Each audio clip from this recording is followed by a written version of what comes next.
Good morning and welcome everyone. Today we are going to start with a series of video lessons on chapter Molecular Basis of Inheritance. I have divided this entire chapter in 6 video lessons. So starting with the very first lesson, we will cover the properties of genetic material and the experimental evidences for DNA as genetic material. Let us begin with previous knowledge about the heredity. With the rediscovery of Mendel's work, it was clear that there are some factors which we call genes now are responsible for inheritance of characters from one generation to the next. We also know that this inheritance takes place due to some biochemical agents which have ability to express themselves as either morphological or metabolic characters. But the exact chemical nature of this genetic material was not known. It took 3 to 4 decades to confirm the nature of this genetic material. In 1905, Sutton and Boveri described a unique parallelism between the behavior of chromosomes and the behavior of the genes. It was now clear that the chromosomes are vehicles of heredity. But still, it was not clear that which chemical substance of chromosome is responsible for transmission of characters. Now, before establishing the genetic material, we have to explain some properties of genetic material. There are 4 properties which make a chemical substance a genetic material. The first property of a genetic material is that it should be able to generate its replica.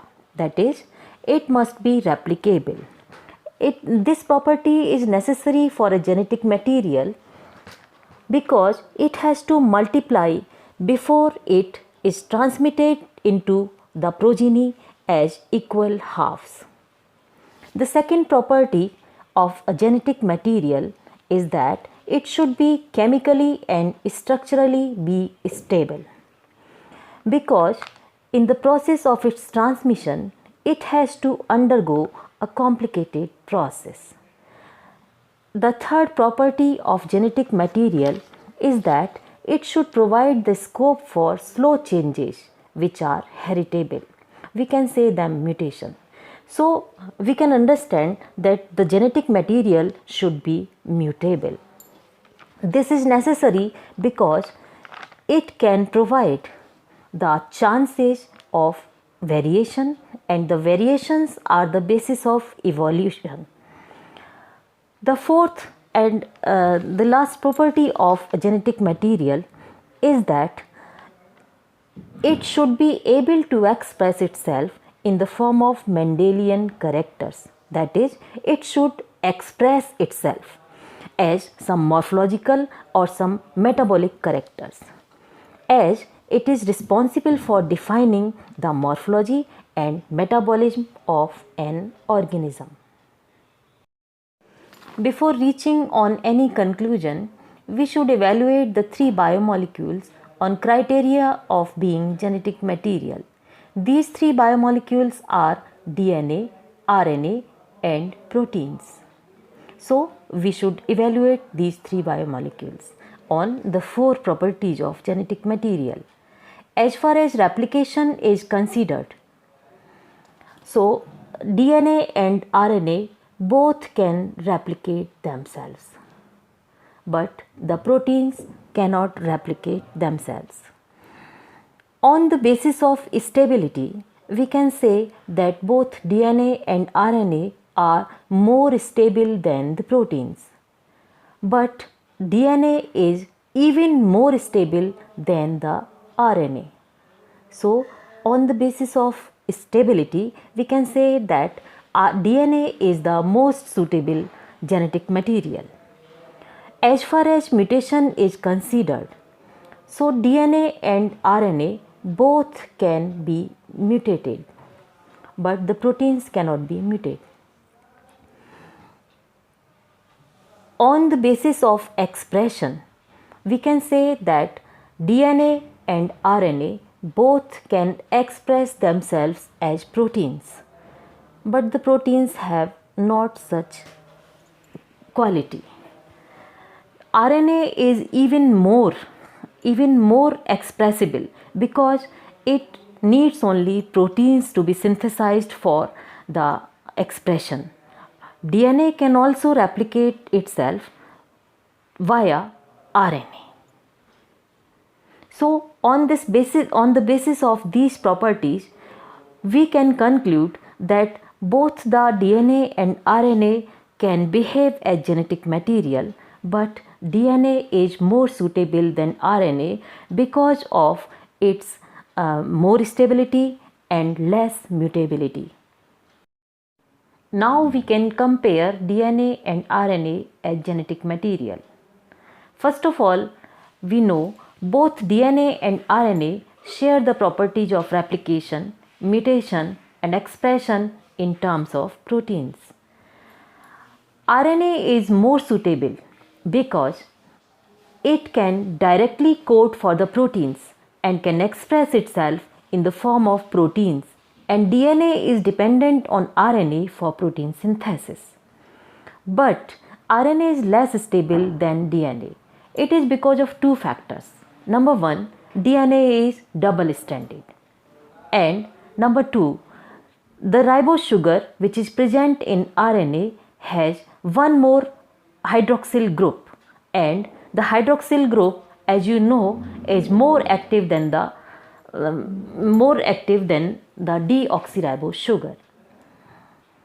Another factor of stability of DNA is that DNA has thymine in place of uracil of RNA. Thymine is a more stable nitrogenous base than the uracil. So we can conclude that the RNA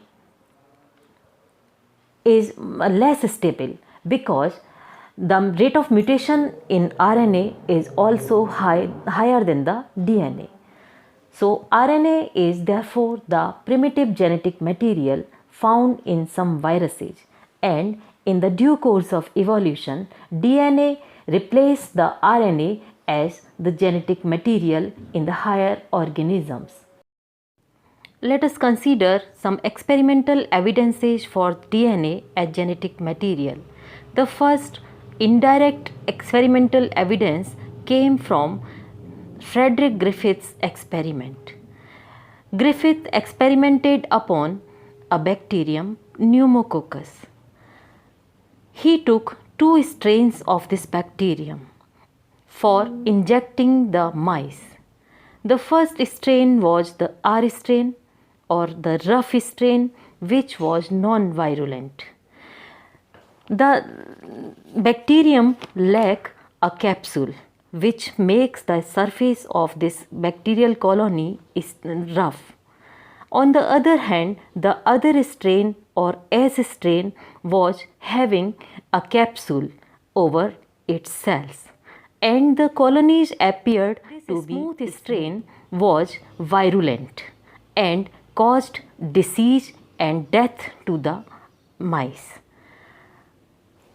In another set of experiment, he injected the S strain, which was heat killed, and this the result of this experiment was like that of rough strain or the R strain.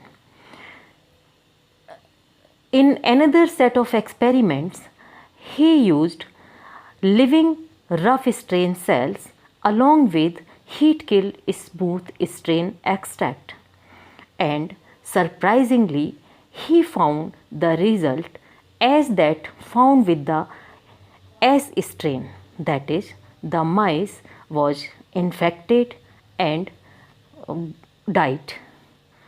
Moreover, in the blood serum of this dead mice, he recovered some cells of S strain. Now, let us see what conclusions Griffith excluded from this experiment. He concluded that there is some transforming principle. The transforming principle of Griffith is a chemical substance. The transforming principle transformed the R strain which were live into S strain. This transforming principle of an unknown chemical nature was able to transform the R strain live bacterial cells into S strain bacteria. And he also found that this transformation was a permanent genetic change. But in his conclusion, he was not able to decide that which of the chemical substance is the transforming principle. The chemical nature of transforming principle was unknown until three scientists in 1944 established the chemical nature of the Griffith's transforming principle. Avery, MacLeod and McCarty in 1944 revised the experiments done by Griffith, and he also used some enzymes which digest DNA, RNA and proteins respectively. He used three different lots of the S-type heat-killed extract using RNase, DNase and proteinases respectively. And he found that only the fraction that contained DNA, the fraction which contained only RNase and proteinases will contain the fraction of DNA, and that fraction was able to transform R type into the S type. So this experiment proved that DNA is the genetic material and not the RNA or proteins. So the DNA is the genetic material which is not destroyed by heat killing and has capability of bringing out permanent genetic changes, that is the transformation. Transformation is one of the processes in bacteria which bring about the recombination of DNA.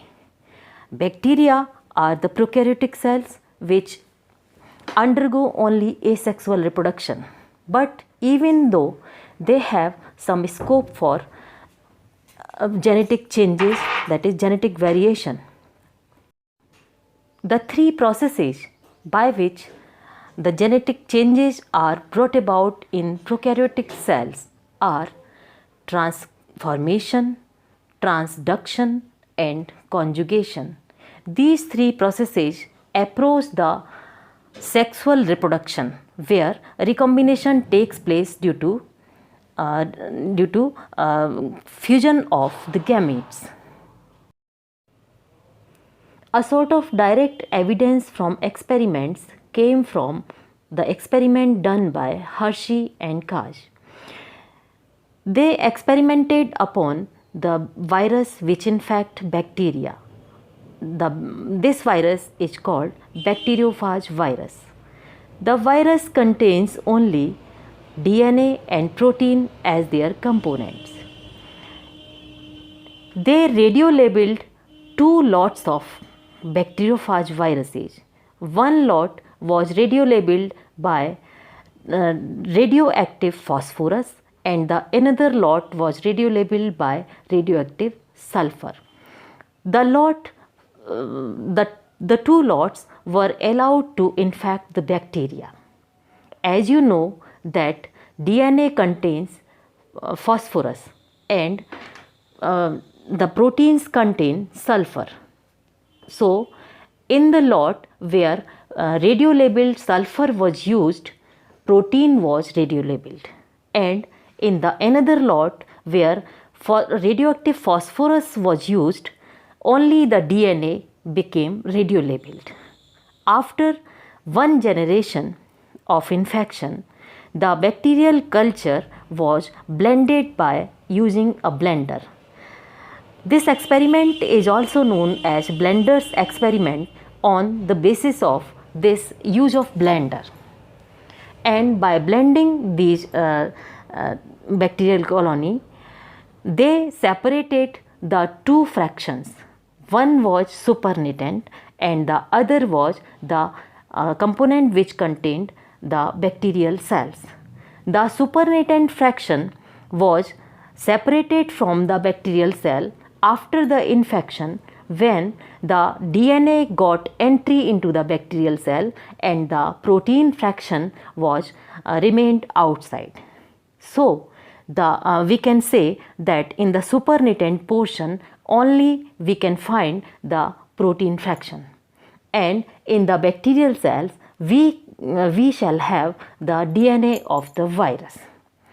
And after centrifugation, they found that sulfur was detected only in the supernatant, and the bacterial cells contained only the DNA which was radiolabeled by phosphorus. Now we can conclude with the conclusion of these two scientists that the viruses labeled with the phosphorus, the radioactive phosphorus, showed radioactivity within the bacterial cells also. But the viruses labeled with radioactive sulfur did not show radioactivity in the bacterial cell, and the radioactivity was contained within the supernatant. So, by this experiment, we can find that the DNA is the genetic material which goes into the host cell, and it is used for replication, for the multiplication of the viruses, and hence it is the genetic material, and the proteins do not get incorporated in the host cell and are not used for multiplication of the viruses. So, the DNA is the genetic material and proteins are not the genetic material.